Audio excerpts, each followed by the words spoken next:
Welcome to the second episode of the Gemini podcast. I am joined by my friend Noah Cramer, young university student and entrepreneur, and I'm excited for this one.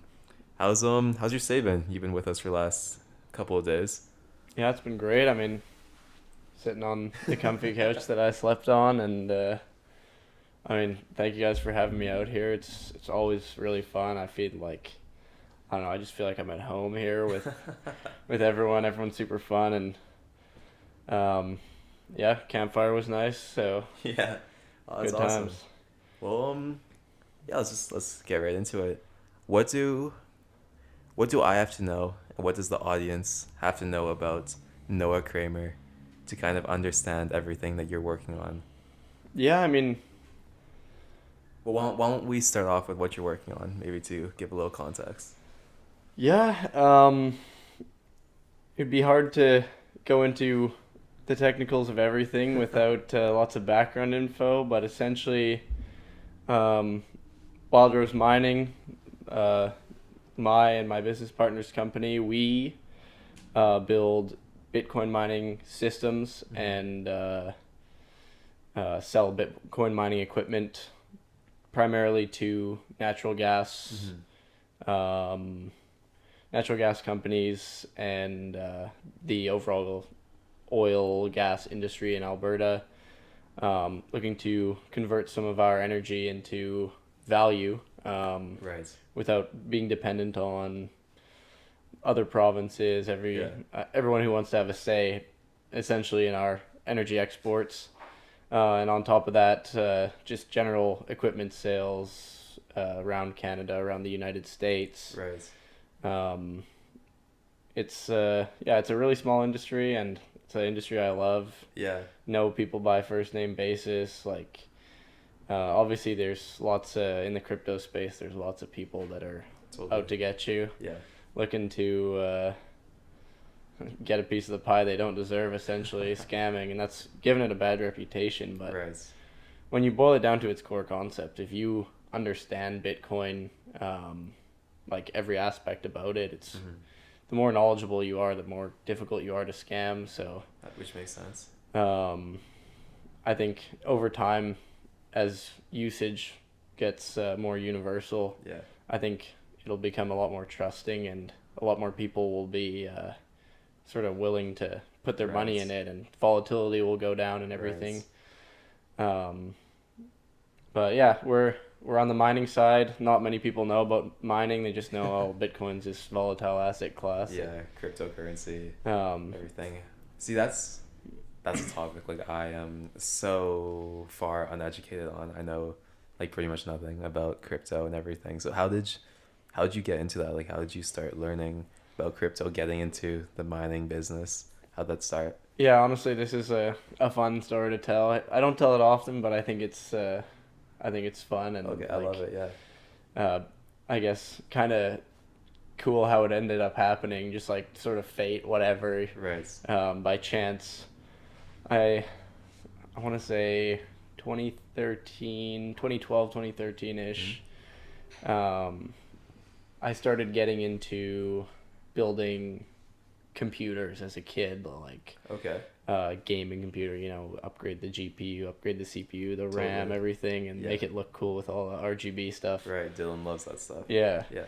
And I built myself using my entire life savings that I earned. I don't even know. Maybe mowing some lawns, For sure. scraping some paint, Yeah. and just selling and flipping computer parts. Mm-hmm. Like put all my $300 together to build the best computer I could make. Right.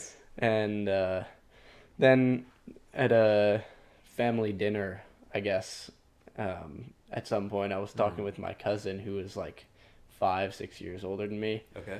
and he was telling me about how one of his buddies got big into Bitcoin, and this was when 2013 is the very first bull run of Oh, Bitcoin, okay. where back then, 2011, 2012-ish, um, we were trading at around like under $100, under $10 even per Right. Bitcoin, Okay. Yes. and it had started to sort of rise up and up, and we were still on the front side of the bull run. Like it Right. hadn't blown off the top yet. Yes. Okay. Um, and he introduced it to me. It's like Bitcoin mining. And he sort of knew a bit about computers. He's like, Mm-hmm. if you have a good like gaming computer, you Yeah. can mine Bitcoin and make like income. Right.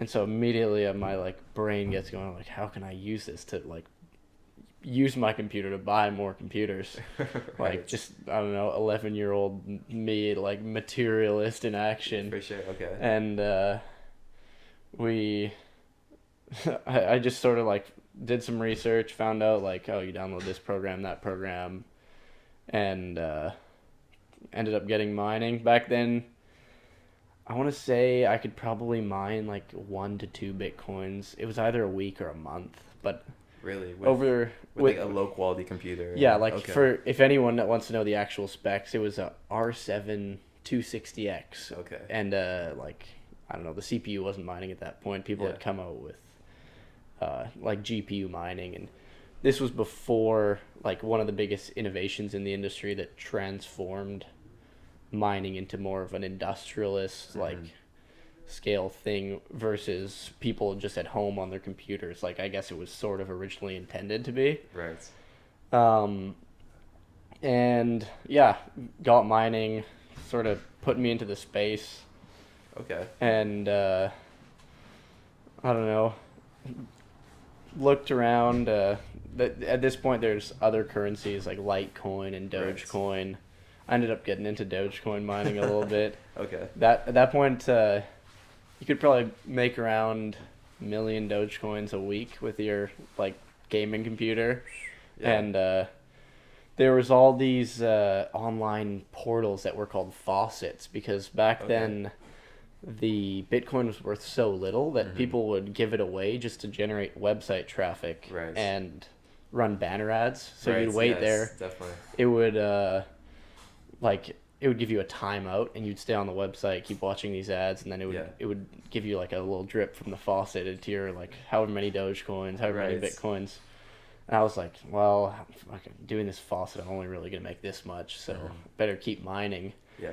And then I don't know, over the next couple months, it sort of went up, and I used my computer more and more for gaming than mining. Still okay. mining here and there. For sure.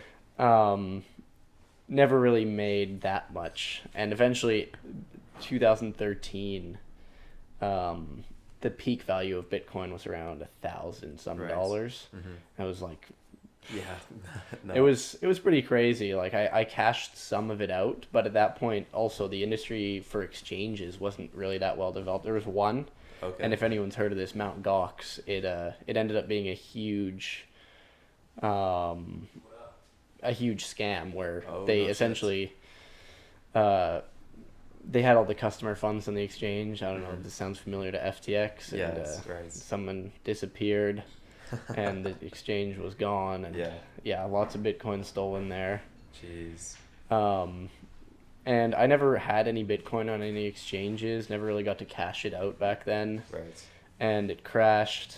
The attention span of a squirrel as an 11-year-old, a 12-year-old, whatever. I was like, well, too bad. I guess I'll go on to doing other things. Totally. And then I guess the story picks up 4 years later.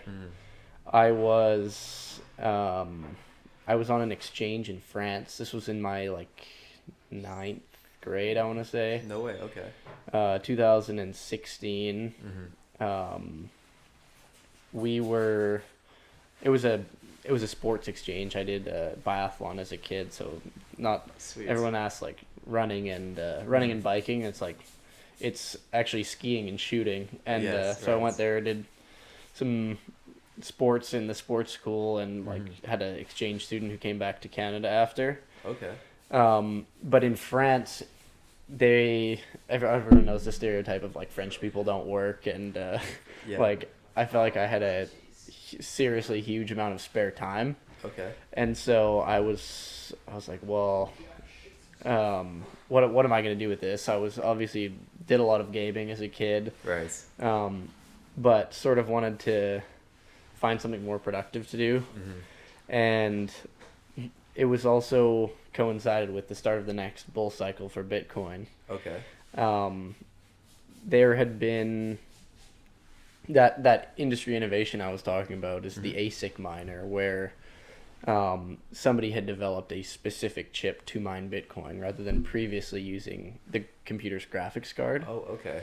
Right. And they were thousands of times faster. And that was Right. just coming out sort of at like the very end of when I was mining Okay. in 2013. Right, for sure. But over these 4 years, like It just blew capital up. pouring in, Yeah. they had got hundreds and thousands and millions of times Jeez, faster. Right. To the point where they had these it was essentially down to a formula. You have Right. everything looked really the same. Yeah. It's a fan, a bunch of circuit boards, I bet. Yeah. and just did nothing but mine Bitcoin. Right. Basically just converting electricity into heat and Bitcoin. Right. So in my mind, I'm picturing just like rows of these like computers. Same thing that we see now. Is this what it was like? Well, Or I'm just it is- describing like this is what a computer looks like, and Right. everyone's deploying thousands and thousands of these, but they're Right. still individually very profitable, and you could still back then sort of run them in your house. Do they use the same amount of power as like a Bitcoin mining setup does now? No, Or are there they're more? about a third. Oh, a third. Oh, no way. Okay. So, and the projects were nowhere near the current scale. Like, Right. now we're talking megawatts, like hundreds of megawatts. Back then it Yeah. was like, oh, I've got like 20 machines. I'm super rich, and Right. they well, anyways, back to like being in France.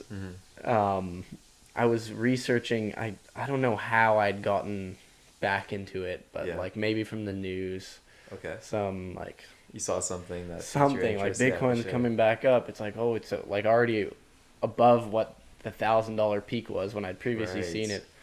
It's like, what? I mean, like running the numbers, running all the same calculators I knew from before still existed. Yeah. And I was like, well, plug in some numbers. I was like, I asked my mom and dad, like, what's the power rate at the house? Right. Send me a picture of the bill. I was like, oh, it's this much. I was like, oh, that's pretty cheap. Right. Could make some serious money doing this. And so, well, this was probably 2-3 months away from when I had come back, or like before You I left would come France. back to Canada from France. Right. Yes. So I was just planning it out, like learning how to use Excel and whatever, like mocking up my quote unquote business model. Yeah, for sure. I wonder, sometimes wonder if I still have those files. I want to see, like, That'd be hilarious. Yeah. and yeah, when I got back, the Bitcoin price had exploded so much that each one of these individual machines was like $3,000, $4,000, $5,000 plus. Wow.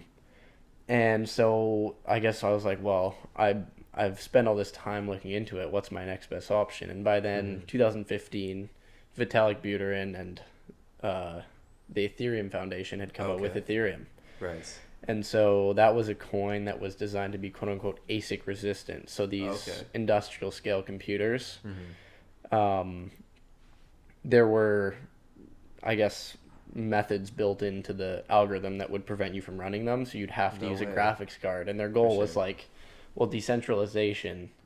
The industrial scale farms are sort of the opposite of our goal for decentralization, Right. where all the hash rate concentrates into these big farms with lots of capital investors and everything. Yeah.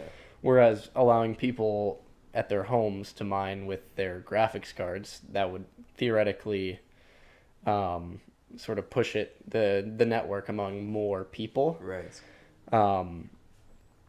So that's what I got into. Was like, well, I know all the computer hardware well. Like, Yeah. I've been keeping up with that just because gaming and whatever. Right. And so I bought myself, I like pooled all my money together, Yeah. sold out the Memory Express, like that's the computer store of all the graphics cards they had. Went to the Right. next one, sold it out. Yeah.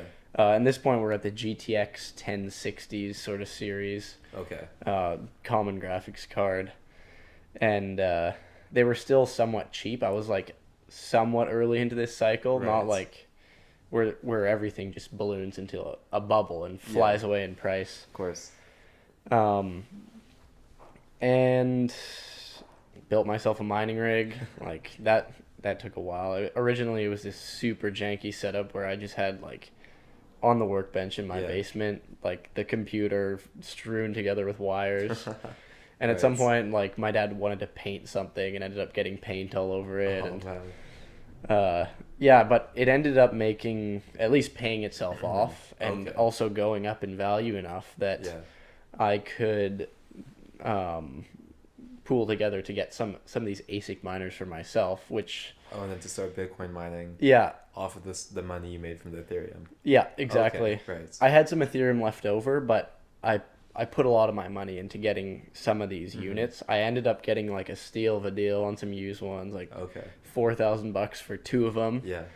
And at that point, this is the Antminer S9. If Right. anyone that knows Bitcoin is listening, these were the hottest new thing. Yeah. Like in 2017.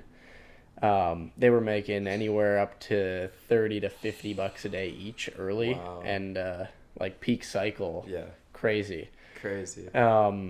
And I had a couple of those running until they, same sort of thing happened. Bitcoin goes up, blow off top, Right.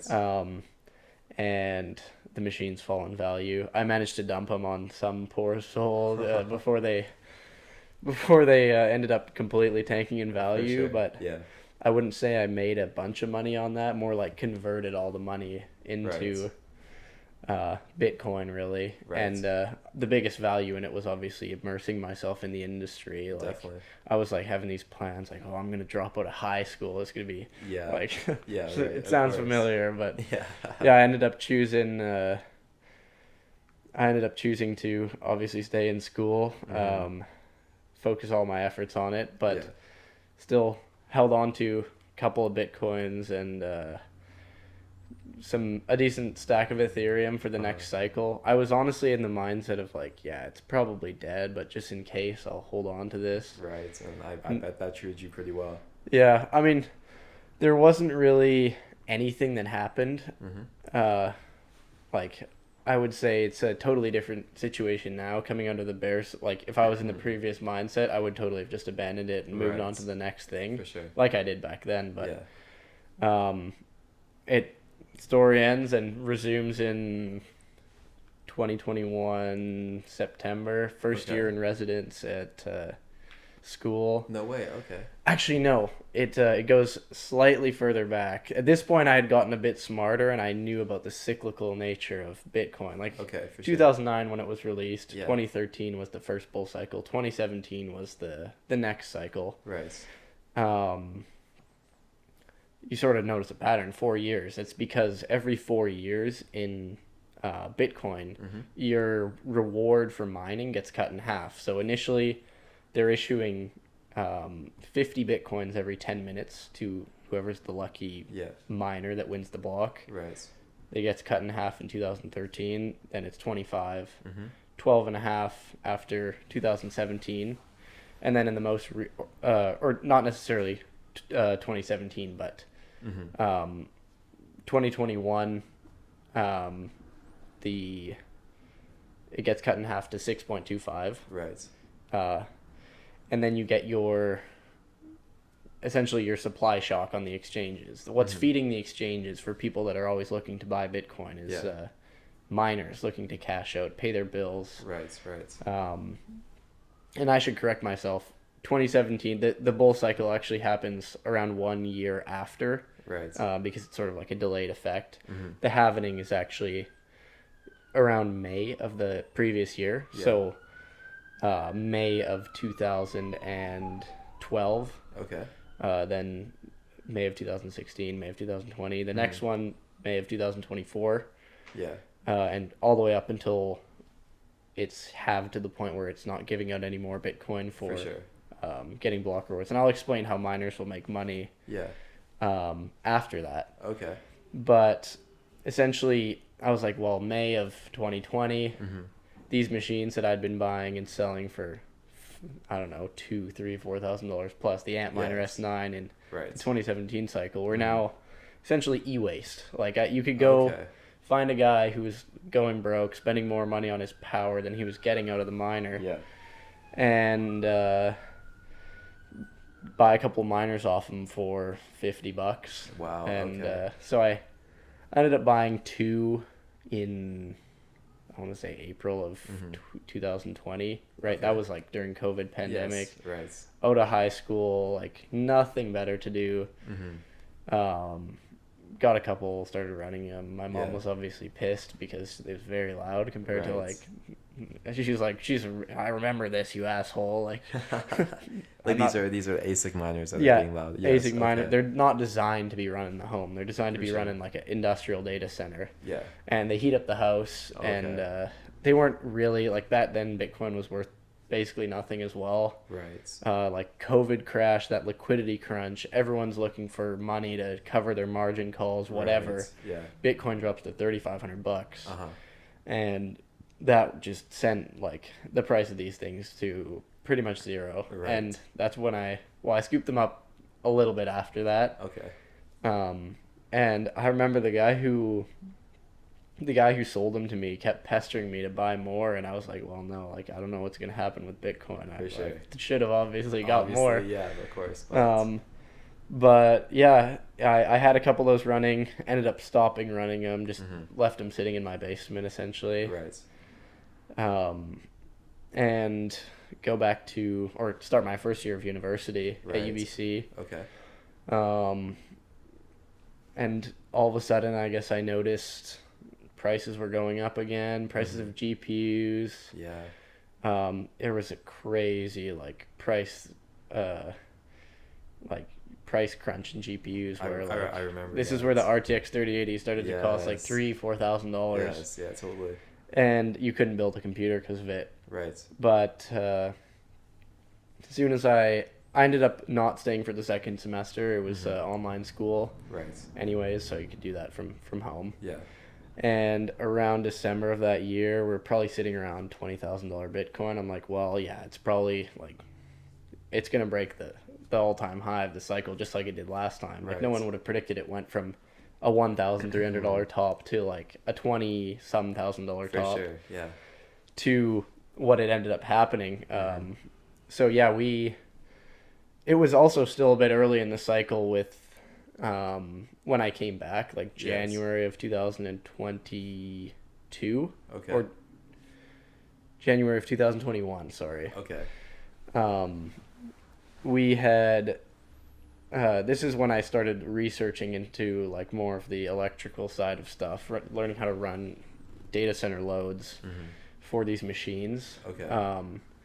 And it just so happened that in our garage we had an outlet for a welder in like my parents' garage. Right. And it's like, well, it can deliver this much power. I can run a whole bunch of these machines on For it. sure. Yeah. Yeah. And our power rate was still the same as before. It was still like profitable to run these really old Okay. machines now, Okay. or just becoming profitable at least because, like now at least your Bitcoin was worth more than your money you were putting into Right. mining. Uh huh. And so I devised this very sketchy contraption. This was, Okay. I want to say, Wild Rose Mining's first product. Okay. We go to Home Depot, Yes. Right. buy a real thick like stove cable that will plug into this welding outlet, splice together with a bunch of smaller cables that will plug into a whole bunch of miners. Yeah, right. Completely illegal. Yeah. Obviously, if any insurance company is about like fire listening to this, just Turn it off right now. That is my audience. That's who I'm speaking to. But yeah, we spliced these together. We called it the Squidward Oh, okay. because it was like, I don't know, looked like a squid sort of. Yeah. And we still have that. It's our first thing. We use it as like a memento. It just says like in Sharpie Squidward V 1.0 on it. I love that. And we went. This is when. I want to say who became my business partner, Pierce. Yeah. He must have been on vacation or something, but we were looking on Kijiji, like Craigslist, all the local classifieds things for more miners because we were predicting like the prices of these things is going to just shoot up. For sure. And we wanted to mine in my garage off Okay. this new like contraption that we'd created. Yeah. So we'd bought a couple around Calgary, and then Met some interesting characters, obviously, as you would. People that are sticking with Bitcoin in the downturn. Like back then, you were some sort of Some strange. weirdo for doing that. Exactly. And we ended up finding this crazy deal where we were like, well, like we wouldn't be able to just sort of drop a little cash on this. Like this is our actual, like we're putting in what we've earned Right. for like our, I don't know, I wouldn't call it our life savings, but we're putting what we thought was a significant amount of money into it. Yeah, of course. We found a batch of machines in Medicine Hat for off some guys that were probably doing what we're doing now. And we were like, well, let's go get them. Like, Yeah. we may as well. And so I drove out, like 3 hour drive Right. in the cold. Beautiful day. I still Jeez. remember it. And with an envelope full of cash for this guy, loaded them up one by one. We had like, I want to say 20 or 30 we bought at that Okay. time. And it was just so satisfying seeing the entire like trunk all the way up to the front of my car filled with just mining equipment that Yeah. like previously I was like, these things are worth so much money, like Totally. back in 2017. Right. And obviously it wasn't that much money, but for what, I don't know, 18, 17-year-old, it was probably a lot. Yeah. So we brought them back, gave them like the utmost care, cleaned like I love that. toothbrush and Of everything. course, Like of it was course. our new like passion, our new business venture. For sure. And at this point we hadn't come up with a name for anything. Right. We were still just like a couple of dudes doing some Bitcoin mining. And brought them back, started running them in my garage. We had all these overclock and underclock settings so we could run even more. We were running like 13 of them at some point. Okay. And even in Calgary's winter, like minus 30, you get a foot of snow, and within an hour, my entire garage would just be like dry as a bone on the roof Right. because of the amount of heat. Yeah. It's completely uninsulated. So even in like minus 30, the garage was still 30 degrees. But yeah, we ran those for a bit, and they like quintupled or 10x'd in value over the course of when we were running them. Insane. Just over the course of like 4 months. Yeah. And I would like to say that's our first, like our raise round, our first like how we got our investment. Your seeding fund. Exactly, Yeah, the seed seeding round. Because we sold them on eBay, like before we had any sort of access to different sales channels. Like, Yes. I don't know. You were selling the miners Yeah, we right. just decided like sell all these. to get new ones, or just to Well, you just had too many, or we didn't know what we were gonna do right after that. Okay. We were like, yeah, we should probably like reinvest into new ones. But at that point, brand new ones were $10,000 to $11,000, Yeah. and so it was like, well, we trade all these for like 2 miners, and then what if one of them goes wrong? Right. Like, you're fucked. fucked for So, sure. yeah, we ended up getting new ones, obviously, and we also ended up coming with the name Wild Rose Mining because Alberta proud, I suppose. Love it. And we decided to turn that Squidward product into a like real, or the Squidward like contraption into a real Yes. product. The first product that we actually started to Right. sell, we Totally. made it code compliant and just started selling that on eBay as well. Yeah.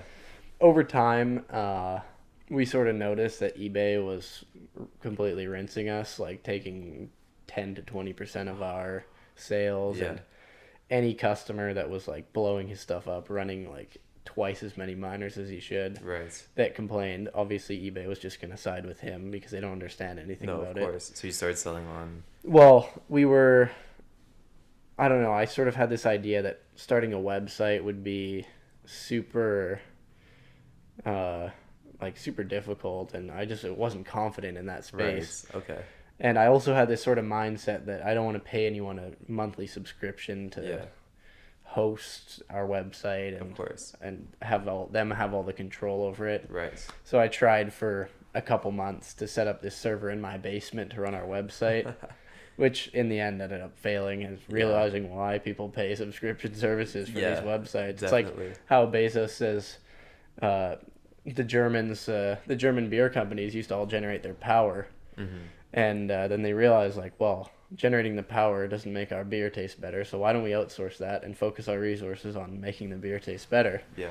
And so yeah, I was sort of realizing the base business concepts that everyone talks about, like, Mm-hmm. um, and then yeah, we ended up paying for a website. Like we didn't pay someone to make it, but I used like GoDaddy or something. Yes. Right. Got the website up. We started getting orders on there instead of eBay, and ultimately, um, this was probably around middle of summer, like 2021. Right. Um, Started going back to school.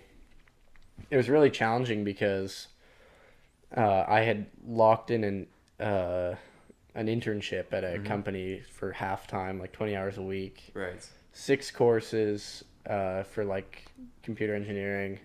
Oh, this was your first co-op. Well, this was the first co-op. This was with like an oil company in Calgary. Yeah. Right. Going back to school for electrical computer engineering. Of course. And on top of that, trying to run the business as well. So I decided to enlist the help of one of my friends. Like Mhm. he was going to university as well. Right. It's like a longtime friend of mine.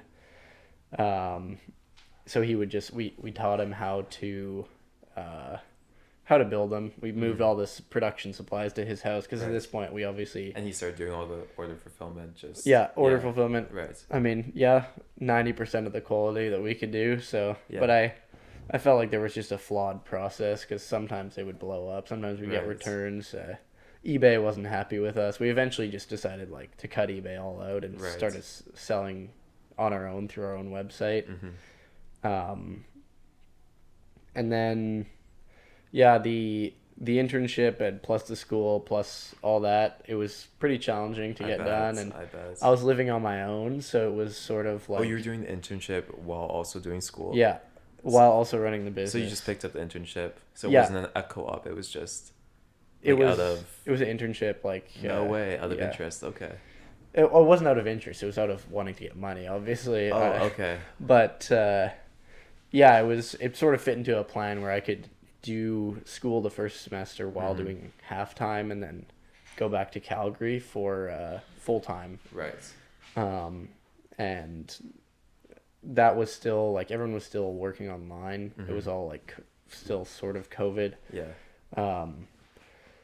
But yeah, when I ended up going back to Calgary, that's when I knew like I could still focus a lot more on the business, Mhm. like after hours, like when I wasn't working. Right. Um, So- and I mean, it was pretty lonely, like being back in Calgary with just my parents. Yeah. But yeah, it's like because everyone's gone off to school, right? And Mhm. you know, like your friends are having fun partying. You see For like sure. all your friends you met in first year, and also all your high school friends gone somewhere else. Mhm. So you get a like select group of your friends that Yeah. that ended up staying in your hometown. For sure. But I think it was also good because it allowed me to focus on working rather Totally. than I sort of just assigned my like self-worth to what I did that day. So I think Yeah. it was pretty good. Yeah. of But it course. wasn't fun, obviously. Yeah. And so I would make a couple trips back out to Vancouver, just drive out to like see my friends I and love have a it. good time. Yeah. That's Uh, interesting. I'd love to talk a little bit about university. Yeah. Because I remember the last time I saw you was probably Halloween. And I Yeah. don't know if this is when we talked about it. Maybe it was another time. But I remember you were telling me you were going back to do computer engineering because you wanted to learn more about what you were doing because you were contemplating dropping out at that time. Yeah. How's that sort of decision process gone? Because I know it's kind of changing right now. Yeah, maybe it's dependent on. Maybe I just got rotten luck with 4 bad profs this semester, but Right. I feel like when it's all bad, like there's a general direction that Yeah. is pointing towards something. I had the idea. Obviously, after the internship, went back to Calgary, finished up my work term, and Mm-hmm. that's also when Wildrose Mining started to blow up. Right. Sort of a blow up, I don't know, but It started going well. yeah, it started going Yeah. all right. All right. Okay. And we I don't know, my brain is like No, is fried from that's That's no problem, man. But yeah, it was. We started getting a lot more into it, and it Yeah. was becoming a lot more like rewarding. Yeah. Um, but I knew like I don't know if this was because my parents had convinced me of it or if because um, I don't know, just general society decides For like sure. yeah, you've got to go to school to get You a good need to. job. Right. I was like I kept hearing the words like credibility, like you got to do it for the credibility. It doesn't matter Yes. like what if someone tells you no, that Mm-hmm. they won't give you an investment because you don't have the credentials. It's like, Right. well, then he's a credentialist. But I didn't understand that. I was like, Yeah. well, I have to finish it, no matter how like horrible it is and how much I don't give a shit about it. For sure. And realizing like just putting hours and hours into it, Mm-hmm. and realizing that even if I liked it, I would have to put in like it would be the only thing I'd be able to focus on. Right. To do 6 courses, which is like the standard engineering course Mm-hmm. load, you have to put in 100% of your effort. Yeah. You can't really focus on anything else because Totally. as soon as that other thing starts to become fun and you start to put more hours into it, it's like you can't do that. Otherwise your grades just go down. Yeah. Like Definitely. it's possible for pretty much anyone to get good grades in engineering as long as you're willing to put in X number of hours and not have a life and Yeah. just dedicate your mindset towards learning rather than doing assignments and stuff For like sure. that. Yeah. But yeah, I would have to abandon what I'd worked for, Mm-hmm. and now I think I've realized that, and Yeah. now I'm focusing, or I guess I'm shifted more towards the just Wildrose mining and not university sort of side. Right, which is interesting, and man, that's a tough decision to Yeah, make. I know like a lot of people struggle with it. you've got It's to have a yeah. It's not easy to decide for it unless you know like you can provide for yourself mm-hmm. and you won't be stuck in like the matrix essentially just Yes. working 9 to 5 Netflix bed like Yeah, right. just being a bum basically. No, of course. But I mean if you enjoy that, obviously no disrespect, but No, like it's not for me. I just maybe I'm too ADHD. I can't focus on something for too long, but right. doing the same job for my entire life with the same I want to focus on something different. Maybe Yeah. in 5 years I'll say fuck it to mining and I want to start something else. I want to No. be able to do that. Yeah, of course. And university really sets you on a straight path rather than letting you sort of It definitely does. decide and be nimble. Right, which there is sort of an aspect of university where you can learn what you want and you don't have to necessarily do that job for the rest of your life. You know, there's Absolutely. lots of avenues. You know, even a lot of the richest people nowadays did go to university. Yeah.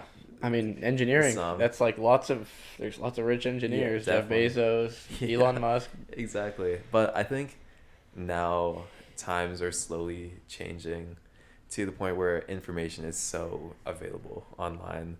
You know, you can learn everything that you know about Bitcoin. You don't have to go to school for that. When back then, they did have to go to school Exactly. to learn about everything. Well, you can't go to school to learn about Bitcoin. So, that's another thing. yeah. I don't know. It's you find out what you like as it goes on, and I think it's always changing. For sure. Obviously, if I could go back to being a 3-year-old, I wish I could have like done karting and become an F1 driver. But Dude, yeah. yeah, No, definitely.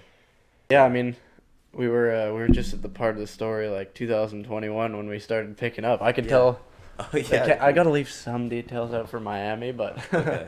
you know, well, just because of them being too out of pocket or something For like sure. that. Okay. But yeah, like after coming back to starting the full-time internship at the oil company, Mm-hmm. and obviously working on Wildrose mining a bunch, we started to meet like better connections in the industry. Right. And through that, essentially built the business up to a point where we were actually like surprised at how profitable we could make it. Like, Mm-hmm.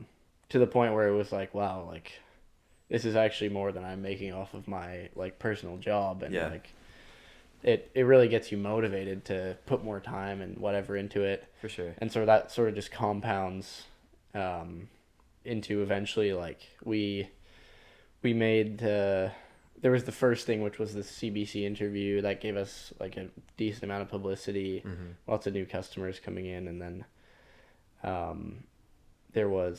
we decided to take the dive on the first conference. Yeah. And that was the best decision I've ever made. Right. Like, we were obviously like still pretty broke. Like we hadn't made very much money off of the business as a whole. Yeah.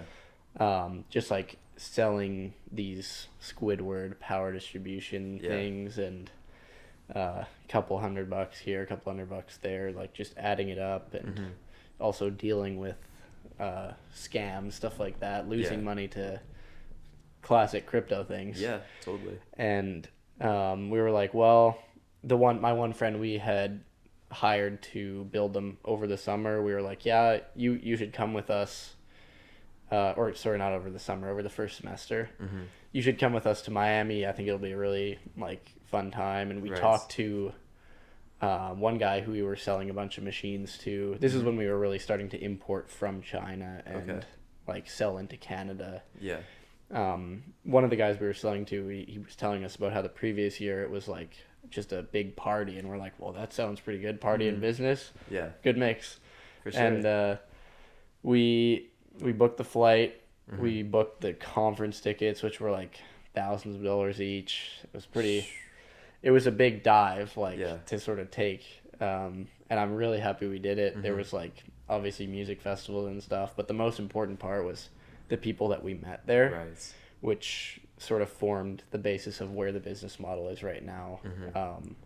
Having been able to talk to like the biggest guys in the industry right away, just because it's such a small industry. Right. They were impressed. They're like, look at these kids. They're like 18 coming in here with like, obviously we had our methods to get into the clubs with that they were in, and buy alcohol in the U.S. Yeah. Hopefully I don't get banned from the U.S. for saying that, but what type of credentials did those guys have? Like, that you're meeting with? Are these like professionals? Went to university. Absolutely. I mean, they were sort of from all over the place. Like, in terms of credentials, like none of their credentials had really anything to do with what they were actually doing. Like, some of them worked at Whole Foods and were now like literally looking at LinkedIn, so it's like Whole Foods assistant supervisor, and then like working at the company as like a big sales guy, making commission. Definitely. The biggest guy, we were talking to him. He said what he'd done previously to starting his company was a sneaker reseller. So that really just comes into like putting effort into really anything that you believe is going to yield something. Like, no matter how stupid it is, you'll just learn from your mistakes, and you'll find something successful eventually. And that's exactly what happened for him. Like, they had rented a Lambo SVJ, and like he was the one spending all the money. Right. Okay. And he hadn't gone to university, I think, or maybe him or someone else went for like business marketing or something. Right. But I don't know. Yeah. It's there's not a lot of like, honestly, out of any industry, like Bitcoin is the least credentialist. No one cares if you're a PhD. Well, maybe a PhD, but no one really cares what business or like engineering, arts degree you got, as long as you're like, it's just a skill of sales, like people skills. Definitely, and your skills start to show a lot more than the knowledge that you have, the knowledge that you learned in university. Exactly. I mean, with information being readily available to anyone, an AI can do anything now. It's like, well, an AI can start probably a business from the ground up. Who knows what ChatGPT and OpenAI are working on right now, but all that's really going to matter is building up trusted relationships with other people in the industry, like in person. Right. Because then that's definitely not something an AI can do yet. So. But yeah, I mean, I'm really happy I went to that conference. We ended up going to a couple more. And equally as worth it. Yeah, So definitely. that's really where the business like Start to take we off. we started to find a direction Right. rather than just trying like you when you start off you try a bunch of different things like Of I'm gonna course. try this, gonna try that, and then you get like a taste of what you should actually do, and you're like, Yeah, well, that's the direction we're going in, definitely. and that's what happened then. Yeah, So Dan, that's awesome to hear. I want to go back to a point that you made closer to the beginning of the story where you talked about how, it was really like weird to hold on to Bitcoin. It was weird to buy the miners, and especially when everyone's selling their miners, you're out there buying from them. What was that like? Because I'm sure you had a lot of, opinions either from your parents or from friends being like, yo, dude, what are you doing? Why are you doing this? yeah, I mean, we didn't really ask anyone. Like it was just me and Pierce. Like we sort of think the same. Okay. Um, I guess I was like, yo, like show him the numbers, and Yeah. it's like, well, let's try this out, and if it makes money, then it makes money, Right. and if it doesn't, then we'll find a way to make it make money. Yeah. um, but yeah, the real opposition there was my mom, like Right. saying obviously she's supportive of me and like lots of other stuff, but Mm-hmm. she was like, well, this asshole's gonna heat up the basement and increase the power bill. So they obviously took measures to like try to discourage me from doing it. For Like sure. you have to pay the whole power bill. Mm-hmm. You have to you have a limit on this, whatever. And like it's funny now saying that because they were asking me to put miners back in the garage because they like the heat so much. You get in a nice warm car in -30. Yeah, right. But yeah, I mean, it was mostly my inner doubt, like that Bitcoin probably was a stupid idea that was Right. preventing me from like going all in on it. Mhm. Like, but obviously, the more you understand, the more you can be confident in Yeah. your position. No, So definitely. And I think inner doubt is huge, man. I think that's what chokes people out from, compared to other doubt, comparing from, like the negative opinions from other people when they see what you're trying to do. And I feel like that gets to a point, right? That can make you change paths. yeah, But I think what really makes you change paths is you hear all that negative stuff coming from the outside, and then that changes your inner stance on things. or honestly, part of the reason I ended up at UBC, Mm-hmm. I remember we were at some UFC open house one day, Okay. and this was like grade 10. I was like didn't give a fuck about school. Yeah. We went to the open house. I was like, well, it seems cool, whatever. And then I remember in the car on the way home, I was like, well, maybe I like the looks of UBC because like one of my smart like cousins went to UBC. Okay, for sure. My mom's like, no, you don't have the grades to go to UBC. Like you're fucked. You're not going there. And so Right. that honestly like ignited something in me. Like Yeah. I'm gonna prove her wrong. And I Right. ended up like completely changing my outlook on school. Like Mhm. disciplining myself, working, like from when I got home, like putting in the actual 3 hours a day, like that I would need for each class to get good grades, and it worked out. And I think part of the reason I was able to do that is because at the time my family was fostering a dog, Okay. and so just having like I don't know, some like a buddy to Mhm. like socialize with, sort of Right. while you're burying yourself and not having a life doing Oh, okay. schoolwork. Yes. It's like, well, I don't know. I think it helped me out. Yeah, totally. And then yeah, I ended up like improving to the point where I did end up getting into UBC, Right. and I wouldn't do anything any differently, but Mhm. definitely wouldn't recommend UBC. No, fair. So were you previously how I say, just not the greatest student before you started I putting was the work more in? of like I would say class clown. I was like more interested in getting like a laugh out of my Right. classmates or getting in trouble doing something funny than Yeah, really totally. getting good grades. Yeah. I don't know, in grade 10, probably, yeah, exact same thing. Right. Carter, like, we were in the same English class, and Yeah. the teacher would always just do everything to separate us, so just because we would be clowning around. For sure. And, yeah, in grade 11, like, I was really focused and Mm-hmm. on my schoolwork, because I honestly enjoyed just the motivation of, like, thinking, oh, I'm going to go to this, like, crazy place. I thought UBC was, like, fucking heaven at that point. Right. Yeah. Of Like course. I'd been totally, basically like indoctrinated by their propaganda, and No, totally. it had me motivated at least. I'll give them that. Mm-hmm. But yeah, I was working pretty hard to get my grades up, and Yeah. showed me I was capable of doing it, and Yeah. good No. good ego boost, I suppose. Definitely. Um, and No, I then love that, man. yeah, as soon as I got the acceptance letter for UBC, I sort of tried a little bit less. Like it kept my average above what they needed it to be, but Right. um, yeah, it was a good like relief feeling when I got that letter. I bet. I bet. That's interesting. So, like knowing that, what would you say to the kids who are, in university and saying, or not, maybe like high school, and they're saying things like, I'm dumb, I won't be able to get into UBC just because I'm not as smart as these other kids. Like, what would your take on that be? Honestly, I don't know if anything that applies to me applies to really anyone else, but Right. like the main thing that helped me out was like any sort of distraction, any sort of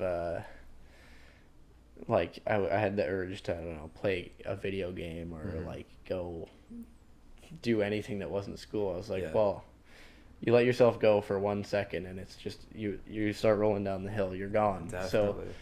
it's just about like I don't know how, but I must have built that discipline like Mhm. immediately after It my sounds mom like said it. that, Yeah. because I just started studying when I got home. Right. I was like, until the assignment or like the studying, whatever I need to do is done, Mhm. don't get to fucking do anything else. Right. And just thinking about like, well, if I don't do this, then I'll end up at home, like going to U of C. Yeah. Like all my friends will have gone to university somewhere else. Definitely.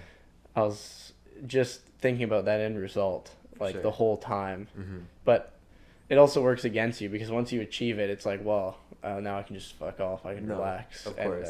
You got to have something else after that to keep Right. yourself in that Like goals, disciplined man. state. Dude, goals Yeah, are so important.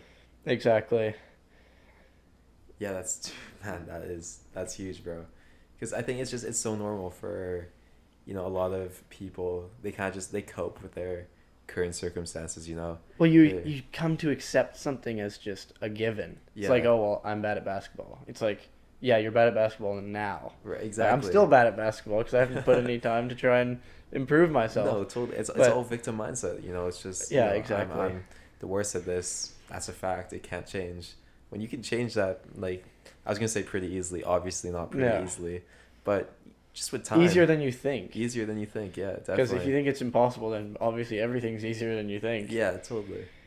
Um, but yeah, I also think there's lots of there's lots of stuff in the opposite direction where Of course. people are convinced of something they can do that's like impossible. It's like, Yeah.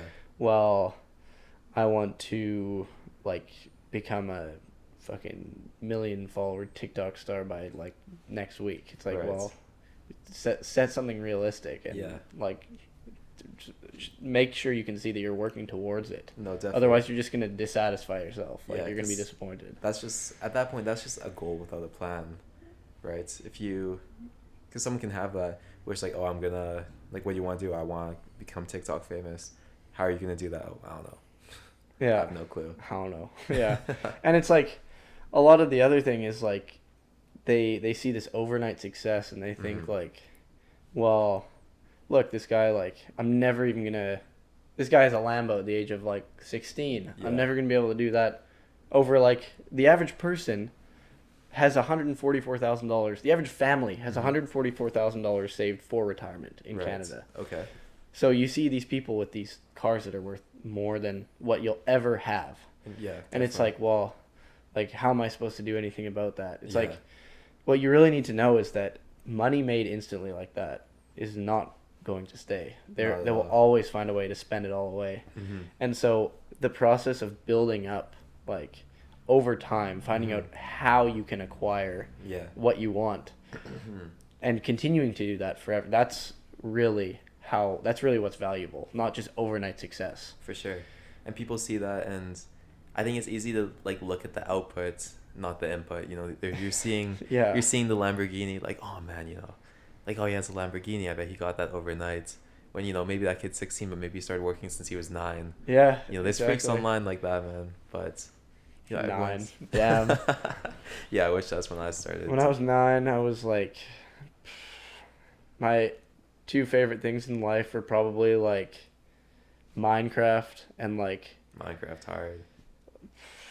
I don't know, speakers. I liked No way. getting my dad's old amplifier Yeah. sets and playing really loud music on them. That's so funny. But oh, and like I wonder I must have been doing hockey at that point. Okay. Like, Yeah. and I that was another thing. I was shit at hockey. Right. I was, and all my friends were really good at hockey. Mhm. Like coming from Southwest Calgary, they'd all been playing hockey since they were like nothing. Yeah. I was like Div 6 or something. Right. Just trash. Yeah. And I was like, damn, bro. Like I'm never gonna be as good as them. Like. Mhm. And I also had such a like victim mind, so I was like, someone fucked me over. Like I know I'm better than all my teammates, but Yes. honestly, I wasn't. Yeah, totally. And I ended up just deciding like, well, why don't I switch sports? Like, why don't I switch directions? Decide Right. like, and that's when I got into biathlon, like I was talking about earlier. Yeah, no, totally. So, and that was really fun. Like, found my people there. Like, Yeah, some of my yeah. best friends right now are from No way. biathlon, and Okay. we had some really good times. Like Yeah. going out around Alberta competing, Uh-huh. and yeah, I'm happy I did that. Yeah, no, definitely. No, I love that. I think that's just a lot of like kind of taking accountability. You know, you were saying like before the victim mindset with hockey, like, oh, dude, I'm getting like fucked over and everything. Yeah, someone else's fault that Yeah, I'm in this situation. It's like no, if you accept that everything, I mean, obviously it's not true that everything that happens to you is your fault, but if you Totally. take it like it is, Mm-hmm. it's going to be a lot better for you than if you take it like, oh well, someone did this to me. Of course, because it implies the idea that you can change it. You know, if you're saying like this person did that to me, I have no control. And you over can it learn whatsoever. from it as well. Exactly. Yeah, it's you. I mean, you can learn how not to repeat it. You're better at analyzing what previously happened leading up to your Definitely. situation. Yeah, So- you're in control. You can actually take charge, and you can actually start making change in your life.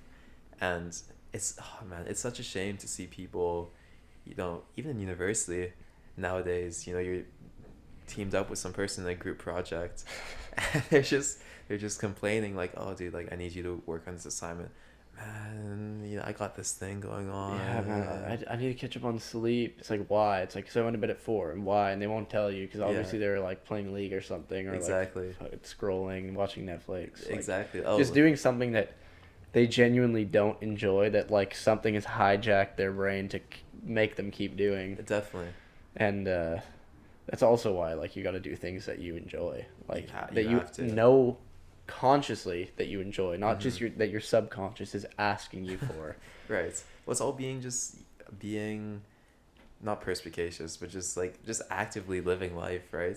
You know, when Damn, you're that's a crazy word. It sounds sick. I don't know what it means. oh, it's being aware. It doesn't have any sense, Yeah. but it's just, you know, actively enjoying your life, right? You know, doing things. 'Cause I think nowadays it's so common to do things that are instantaneously rewarding. Like Mhm. you're constantly scrolling TikTok, constantly watching Netflix, not because you truly enjoy it, but just because it's, you know, it's fun to watch. It feels good to do those Yeah. things. Yeah, I mean, I still catch myself like not being able to peel Oh, myself me off a too. series, and it's really made me not want to watch series. I like have a hatred towards them Right. now. I'd rather watch a movie Yeah. because you enjoy the 3 hours of content or 2 hours, and then you fuck off. You don't need to like drag it on for 10 seasons or whatever, which Yeah. often by the third season the show ends up getting ruined anyways, so like you know you're going to be dissatisfied. Yes, right. And yeah, I really hate the direction that Hollywood's going in with like making more series Right. than movies, because it brings people onto their monthly subscription, Yeah. like where they directly take the money from you. Right. It's all a game. It's Yeah. all, yeah. Well, what do you think about that? What do you think of this idea that all these systems are kind of in place, not to make you fail, but they're put in, the people who put them in place are obviously putting them in place to They're extracting make some sort of money. value from you. Yeah, exactly. And it's at you are giving them the value that you previously had, your time or your money. Right. And usually now it's your time, because it's much easier to give that away for people that like don't necessarily value it. Right. And there's plenty of people that don't value their time right now. Definitely. And I mean, I really don't like it. I don't keep Instagram on my phone, Yeah. and when I use Instagram, I'll go on the like browser and like see what my friends sent me and Yeah. do a little bit of scrolling to find some like because there's some really good reels like memes. Yeah, no, totally. Send them to the group chat and then like come back a couple days later, do it again, and Right. as long as it's not like your brain's base level dopamine is being created by Instagram or TikTok Yeah. or basically every single app has some sort of stupid like vertical video scrolling It's now. it's everywhere now. Snapchat, even if you, it's like the most awful content though. Like, I've yet to meet someone who actually actively uses the Snapchat like explore Pierce, thing. Pierce is even more susceptible to it than I am. Really? He had to delete Snapchat off his phone for a bit because he was like he had already deleted everything else. Right. Like, Okay. he didn't want his phone to be the dopamine brick. Yes. Right. And so yeah, he did that for Snapchat as well. Yeah. We finally got him off that, Mhm. but I mean even like your phone, you've just been like trained to look for your phone for some sort of reward. Like Yeah. after I've deleted Instagram and whatever else is like just instant dumb scrolling, you Mhm. start scrolling like you start looking for things to scroll. And honestly, Yeah. if those things are LinkedIn, like what we use in the Bitcoin mining industry is Telegram. Right. You're just scrolling around like looking for things that people said Yeah. and finding deals. You're So right. it's Looking for like that little dopamine burst in your head to yeah, pop off like, whoa, yo, I found something. exactly. And if that's contributing to yourself, like Mhm. that's you taking back their like that's you taking your time to actually Yeah. do something valuable for yourself rather than for Instagram when you see their like 1 second ad and give them like a tenth of a cent. Yeah. So yeah, it's I mean, you don't not necessarily that scrolling is bad. It's just No. what type of scrolling. No. Yeah. Of course. And it's subjective, right? You can't say what's good or bad or not. Absolutely. There's probably some person listening to this like, dude, I scroll for 4 hours a day and I'm totally good. Like, I don't know, dude. I wouldn't say that's bad. Right, but subjectively, of course. But Yeah. I think what it all boils down to is just being self-aware with what you're doing. Because I think there's some people who get caught in that loop of just just looking for this instantaneous dopamine release, and they don't even realize what they're doing. There's YouTube as well. YouTube as well. That's if you. I used to like YouTube has their algorithm nailed to the point where like you will find a video that will interest you and like I'm interested in a lot of cool stuff on YouTube, like watching I don't know F1, watching all this stuff that I know will like it'll be really cool and I'll like it. Yeah, But I just tell myself like, what the fuck is that doing for you in the future? Like totally. you watch that video, you're worse off than you were before you watched it. Like pretty much guaranteed. And Depending on the video, there is a lot of education on YouTube. yeah, A but lot having to the learn. mindset that it's all bad Yeah, is what led me to deleting, like going into Google's privacy settings, deleting all their stuff that like makes them know what my Whoa. freaking like DNA stuff like that is and Right. what exactly I'll like on YouTube. Mhm. And so it's just like you get the base algorithm of like Mr. Beast $10 billion challenge and Yeah. like I don't know, some gaming content that you're not really interested in. No, And totally. I probably spend like before that Mhm. like up to a couple hours a day even like just watching YouTube. Yeah. And now like none. Like maybe a couple before bedtime just like Right. to chill out. Yeah, of course. Which And, is it's healthy. Yeah, and you also it forces you to actively look for what to Exactly. see rather than to just be fed it like as fucking like how they do foie gras with the ducks. Okay. It's yes. just like YouTube like feeding you content, whereas Yeah. like you search out like I want to see a video on I don't know geopolitics or Right. Something like learn something about you're music. actually- I've been yeah. learning a lot about music on YouTube lately just because I think it's cool, I love it, man. and that's just part of like actively seeking that out rather Yeah. than it being fed to you. No, that's huge. And that's funny. I actually I downloaded this little Chrome extension on my computer. I think it was called Unhook. It's something along those lines. I'm not sponsored, obviously. Yeah, you should reach out though. Yeah, totally. But it just has this little setting that you can just turn off the YouTube home feed, which I use all the time. It's just So it's just a subscription. So it's just subscriptions. So you turn on YouTube and then it's just the subscriptions, and obviously hopefully you're subscribed to some actual educational content, or else it's pretty much the exact same thing. But then that gets you away from the algorithm of the videos that like I'm completely guilty of it too, man. Like I will click on it if I see it. Yeah, It's awesome. but yeah, I mean, taking back like your time is it'll allow you to focus on other stuff as well. Totally. Like as long as you can, I mean, YouTube for sure you can find some educational stuff on it, but Yeah. if you're learning by experimentation, it's always going to be better than Ten learning by times. like just consuming something. Yeah. So, like if you start on a project, like I've been asked this before actually, in before my second year, I decided to build like a personal project, Okay. like a big speaker, so we could all party on the beach with it. I love it. Yeah. And my friend just asked me like, "Where did you learn how to do this?" I'm like, Right. "Dude, you don't need to know how to do something to do it. That's how like Definitely. anything gets done. Someone learns how to do it, and then Right. that's how you do it."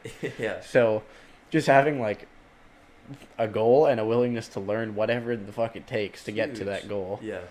Like, because if you just have the goal, no good habits, and no like willingness to learn, Mm-hmm. it's just gonna be like a goal. It's like a painting on the wall. Like Yeah. nothing that's ever gonna happen For in your sure. life. But if you're constantly working towards it and like Mm-hmm. keeping up good habits of, I don't know, not like doing self-harming things that will set you back, Yeah. then it's like it's a given that it will be achieved basically. It's that. Yeah. I believe the exact same thing. I think there's such a huge difference between like doing something and wanting something. I think like nowadays everyone wants everything. Like there's that quote like all we ever wanted was everything because you want everything. Yeah. You know, you want to be a millionaire, you want to be doing all this, but then if you ask people like, yo, how are you gonna do that? They have no idea. Yeah, I sort of as a kid I was always like, I know I had the like potential to do Right. something big, but Yeah. I was always like sort of trying to convince myself like what sort of idea or invention you have to come up with that's gonna be big, and I was like Right. thinking of all these dumb shit. Like one of the first thing I came up with. This must have been when I was like super young. I was like, Mhm. oh, a marker that can fix a dent in your car, or like fix a paint chip in your car that Right. automatically matches the color of the paint. Yeah. But like if I had actually worked towards that, then you realize like it's not really possible to do No, that. not at all. But then if you actually tried to work to it, maybe you would have found something. Exactly. Like, oh, maybe it doesn't need to fix the paint chip, but if it does this thing, Yeah. that might work. And then that's how you build stuff. Exactly. And I mean, it's one thing to build something; it's Mhm. something else to commercialize it, For and sure. then you sort of have to get an experience as to what's valuable to be created that will actually make you money. Right. And it doesn't matter what industry you're in; the rules Mhm. are all somewhat the same. Yeah. Like you learn them over time. You can pivot, and Mhm. it's all just about that some sort of project and some sort of goal. Yeah. Like, It's just all business, you know. yeah. It's like the rules just are so general. It's one big game. But Yeah.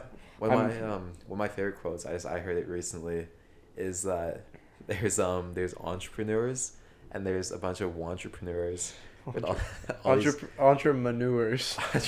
yeah, just guys who want to start businesses. They're like, oh, I want to do this, and then you just have that want for the rest of your life, and nothing happens. Yeah. I mean, there's also people that they research, they get into like sort of knowing how to do like the base Yes. levels of certain things, and then Definitely. instantly think they're a guru, and then try to sell like, I don't know, this is my course on how to be an entrepreneur, and then they Right. build up a business model on TikTok about Yeah. like, look, I rent this like helicopter and Mhm. all that, and say I own all this stuff, Yeah. and people just based on what they see will believe it, Right. and it's given a lot of like business and sort of stuff like that a bad rap with I guess just people who've never looked into it, that are stuck in like working at the Safeway checkout or Yeah. whatever. No, totally. Like, it's like the 18-year-old relationship coaches and like the broke business coaches who are making like 2K a month or something. It's like, what are you gonna teach someone, man? Yeah, exactly. But it's you gotta try, right? You gotta start somewhere, and at least by starting your coaching business with no business experience, maybe you learn something else. Absolutely. I mean, Who knows? Maybe their programs will get better over time. Yeah. Well, That and too. then on the opposite end, there's people that are successful Mm-hmm. that put out a course that's like complete BS, just Yeah. trying to get a quick cash grab. No, Like totally. I know, like lots of people like to make fun of the Andrew Tate Hustleversity, Hustle Universe. It's called the real world now. the real Oh, they world. changed it. Yeah. It's like I feel like I've gotten a sense from being in a sort of slimy industry like crypto, Mm-hmm. um, of like exactly I can tell like right away whether something is like BS. Right. Obviously I'm not 100%. Like I've been scammed pretty badly a couple For times, sure. but like just reading some stuff like that, it's Tea for you, sir. thank you, sir. It's you can read like just the way it's worded. It's Mm-hmm. clearly designed to appeal to a particularly lost audience that It is. only like say 5% of the people are going to be like in despair enough to believe it, but Mm-hmm. it's going to invoke an emotion in them that's like, well, this is everything I've ever wanted, like, and Dude, it's so effective and it just ruins them. it does, but also on the other end of that, that's just effective marketing, man. Like Yeah. he had his target audience perfect. He found their pain points and Yeah. he monetized it, and he's making a ton of money doing so. Oh, yeah. So But yeah, I also think it's bad that people with pretty much no money are spending like their entire savings on Right. like a quote unquote course. yeah, Like before anyone spends money on a course, I think like consider the fact that we have now, especially with ChatGPT and just Mhm. the current availability of information, no Right. one's going to be able to give you information behind a paywall that's really worth $2,000, maybe $100,000 for some of these crazy courses. for Like sure. these 16-year-old stock trading gurus that are showing you like inverse head and shoulders pattern, and Yeah. saying like buy my course for like $300. They're going to show you some basic technical analysis, and Uh-huh. on top of that, you're going to lose money trying to follow their stupid strategies. Yeah. And then Just- if you look into it, these people made their money from selling the course, not from actually trading. Yeah, exactly. It's a business model, It's a business model. and it shows exactly why it's so important to research both sides of any story. Definitely. It's like you've got to find a balance, though. You've always got to doubt every thought or every action you're about to take Right. to a degree. For but sure. when you're sure of yourself and you've been able to back up like why you're taking some sort of course, some sort of action Mhm. with like a stack of evidence that's Yeah. quite a bit bigger than the reasons you shouldn't, Right. that's when you can be confident and move forward. Mm-hmm. And I mean, like the haters, the doubters, they can't really do anything about it because No, you not know at all. you're sure you've researched both sides and you've Right. taken a decision. Yeah, of course. But yeah, I don't know. It's hard to find that though. It is. It's hard, and it depends so much on who you're getting your information from, right? Because a lot of these gurus just pop out of nowhere.